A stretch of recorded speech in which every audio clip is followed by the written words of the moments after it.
pakita ko sa inyo yung dito yung pindutan, ano. Yan. So ito yung pindutan. So mapapansin nyo itong garnish, no? Yan yung garnish niya. Tinanggal ko yan. Tapos inukitan ko, kinortehan ko,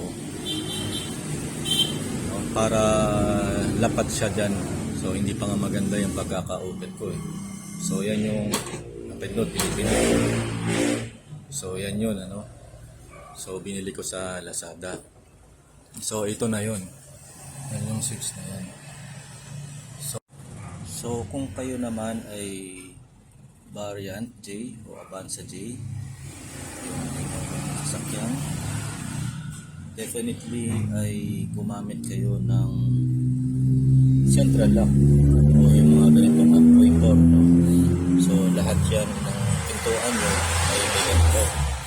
So paano nyo ba makukuha yung ground pag ganito ang gamit nyo? So nakita nyo, ito ay gamit o itong wire na to ay galing sa battery ko, no? So positive at negative.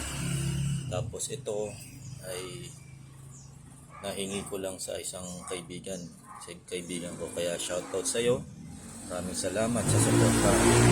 Ngayon, since na naka J variant kayo, hahanapin nyo yung ground katulad ng sa G. So gagamit ulit tayo ng test light, no? So ikabit natin sa positive. Ayan. So ito naman, hanapin natin yung ground. So pansinin nyo, dilak ko. Natanggal. Sorry. Ayan. Ayan. Lock, open. So sumasabay yun. So hanapin ngayon natin dito sa, by the way, ito palang wire na ito ay pupunta ngayon to sa mga alarm, no? Ito yung connection sa alarm pag gagamit kayo. Pero ang gagamitin natin ito, no? So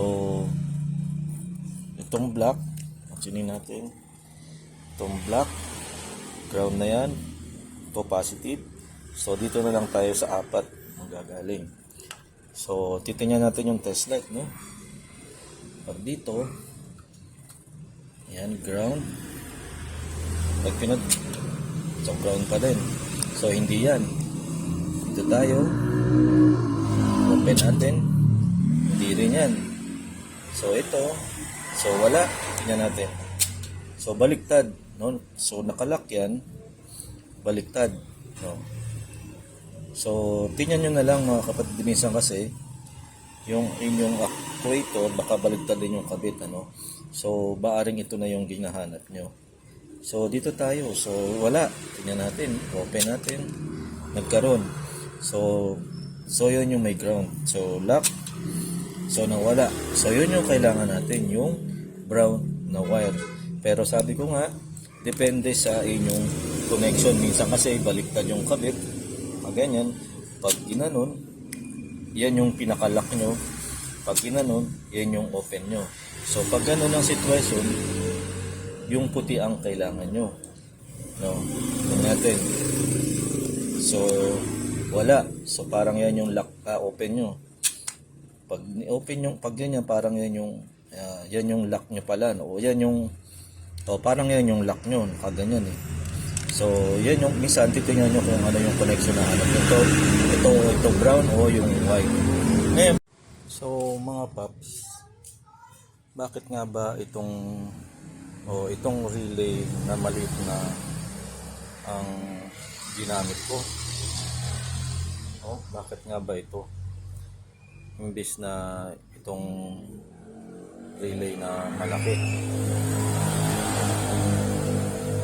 Dahil nung kinakabit ko, so balik ulit tayo dito.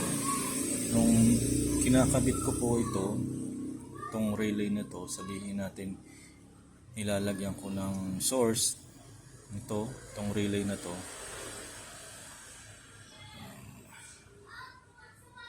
So yan, no? Pag nilalagyan ko ng source to, So yung 8586 kapag nilalagyan ko siya, so yung positive sa brake tapos yung negative dun sa module ng central lock, pag nilalagay ko sa 8586 nito, naglalak yung mag-isa. Naglalak to mag-isa. Pag dinikit mo yung negative, bigla lang babang ganun. So, hindi ko maintindihan kung bakit ganun, no? So, ilang beses ko, sabi ko, baka may mali akong ginagawa. So, ilang beses ko tinag-try, pero ganun. Ngayon, sinubukan ko tanggalin yung relay. Dinirekta ko ngayon dito sa actuator, no? So yung positive sa brake, negative ng module ng central lock, once na dinikit ko yung negative dito, ganun din, bababa rin yung lock. So sabi ko, parang may static na nare-receive yung module ng central lock, kaya ganun. So sabi ko nga sa inyo, hindi ako electrician, nagdi-DIY lang ako, kaya hindi ko alam kung ma-explain kung bakit, no? Kaya ilang beses ko ginamit to, no? At sinubukan ko rin na walang relay para lang gumana yung DIY natin. So ginawa ko, naghanap ako ng ganito. So ito ay kumuha lang ako sa mga electronics, yung sa may brain ng mga central lock, yung module ng central lock. So tinanggal ko yung dyan, ano, tinanggal ko dun. Nag-try lang ako. So nilagyan ko ng positive sa brake, yung sa brake switch, no, nilagyan ko ng positive, tapos dinikit ko dito yung negative. Yung naglagitik, yung gumana to, at hindi bumaba yung lock, nagtatuwa ako. Kaya sabi ko, mukhang gagana. Ilang beses ko ginawa na ganun, lalagyan, kahit baliktarin ko nga, ginawa kong positive dito, nilagay ko yung negative. Pag gumana, hindi bumababa yung lock. Kaya doon ako natuwa. Kaya simula nun, ito na yung ginamit ko. Nilagyan ko na lang ng hinaghinang ako ng mga wire dito. Tapos yun ang nilagay ko sa likod. Kaya hindi ko lang alam sa variant na J, Avanza J. Siyempre, ito kasi G yung sa akin. Ito ay may built-in na central lock na. So, hindi ko alam, baka sensitive lang yung module, no, ng central lock. Kaya ayaw gumana ito. So, kung gumana to sa J, di mas maganda, no?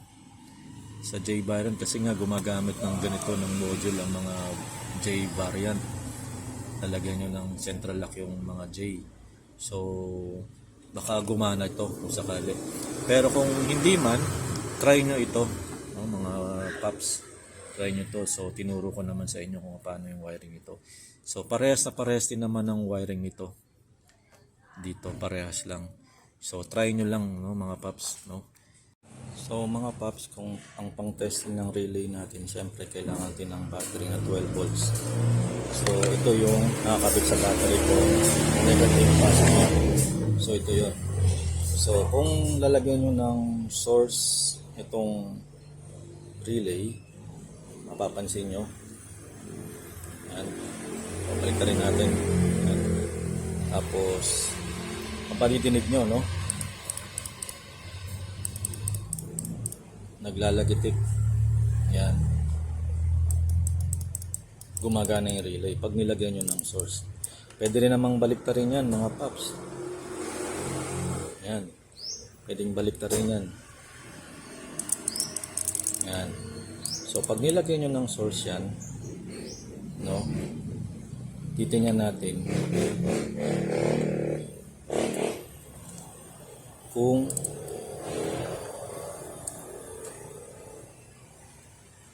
paano gumagana, no? So, may tester ako, lagay natin sa continuity. So, tingnan natin yung output. Ito yung input. Yun, kita nyo? So, ito pala yung output. So, wala ito. Wala. So, ayun, meron. Pag in-off nyo yan, tinanggal nyo yung isa, ito ngayon yung gagana. Ayun, nakita niyo yung relay. Nagre-read siya, oh. Ayan. Oh, yung tester, nakita niyo yung tester, nagre-read siya. Ito ngayon yung off. So, ibig sabihin, kapag may kuryente, ito yung output. Kapag walang kuryente, ito yung output. So, nakita niyo na kung paano gumagana itong ganitong relay. Parehas na parehas din siya ng relay ng malaki. So, para magkaroon kayo ng idea, 8685 or baliktaran 8685, 30, 87, 87. So 86, 86, 30, 87, 87. Ang pagkakaiba lang dito, kapag nilagyan nyo ng kuryente, ayan, kapag nilagyan nyo ng kuryente itong 8685, pag nilagyan nyo ng kuryente, ito ang magiging output. Pagpatay ang relay, ito ang output. So, hindi na natin kailangan ito. Ang kailangan natin itong output na ito. Ayan. So, doon tayo ngayon sa likod, mga paps. So, mga paps, ito ngayon yung ating wiring na galing sa ilalim ng dashboard. Yung module, yung kanina, yung sa module kanina ng door locks. Ito yun. At yung positive na galing sa brake switch, ito na yun, no? So talagang dumaan talaga sa gilid nan, no, sa pinto na yan, ano, dumaan at lumabas ngayon dito. So ito na yan. So yung positive, no, sabi ko kasi kanina ay isa dyan sa actuator na yan, isa na yan, dumaan din yung positive. Pero ito yung relay na nasabi ko, ito yun. No, binalutan ko siya. So, kumuha rin siya ng positive. Kung papansin nyo, yun yung wire. Kumuha rin siya ng positive diyan, ano? So, isa sa actuator diyan, positive diyan, at isa rin positive dito sa 86 o 85. Isa diyan, nag-positive. Ngayon, pagdating sa ground, pumasok muna siya sa switch. Yung switch natin, lumabas ngayon siya papunta, umalik doon sa ating relay at pumasok naman sa kabila. So from switch, gumapang siya, pumunta dito, tapos ito yung, saan na ba yung relay? Ito, pumunta dito. So may positive ka na, may negative ka na. Gagana lang yung relay natin kapag pinipindot yung ating switch. So, hindi siya nakarektang gumagana. So, gagana lang yung ating relay kapag pinipindot yung switch. Ngayon, itong input natin, itong green na wire na yan. Nagtap ako dyan ng ground, papunta ngayon sa ating relay at ito naman yung ground na yun.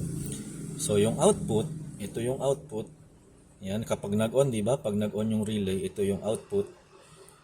No? Pupunta ngayon siya sa actuator. Ayun.